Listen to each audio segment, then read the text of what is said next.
Всем привет! С вами адвокат Таир Насханов. И я специализируюсь на защите бизнеса.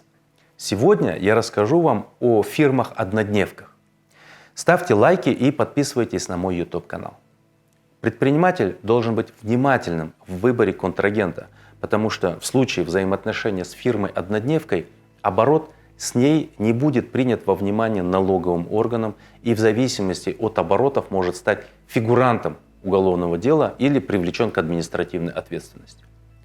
В законе вы не найдете юридического определения подобных организаций. Они впервые у нас появились в начале 90-х годов прошлого века. Какова цель их создания?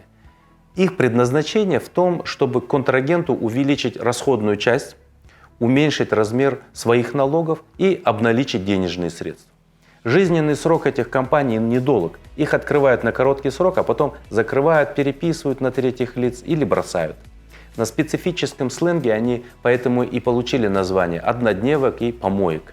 Было время, когда в Уголовном кодексе была такая статья, как лжепредпринимательство.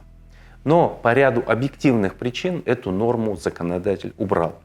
Вместе с тем, в практике встречаются ТО с признаками мнимых предприятий, которые направлены на помощь в уклонении от уплаты налогов и других правонарушений.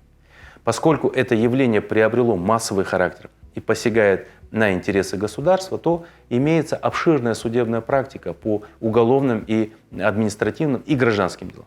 Суды указывают на ряд признаков этих мнимых предприятий, таких как неуплата налогов, либо минимальные платежи с нулевой отчетностью, с большими оборотами по банковскому счету. Как правило, они создаются незадолго до заключения договора. По адресу регистрации могут быть зарегистрированы десятки других юридических лиц. Обычно учредителем и директором является лицо, не имеющее постоянного места жительства, страдающее алкоголизмом, наркоманией или смертельно больной. При его допросе или опросе выясняется, что этот учредитель, директор, фактически не имеет отношения к деятельности ТО.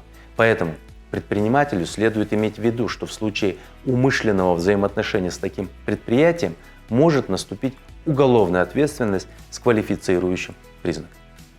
С вами был адвокат Таир Насханов, и я специализируюсь на защите бизнеса. Если есть вопросы по теме ролика или защиты бизнеса, пишите в комментариях, а я постараюсь ответить на них.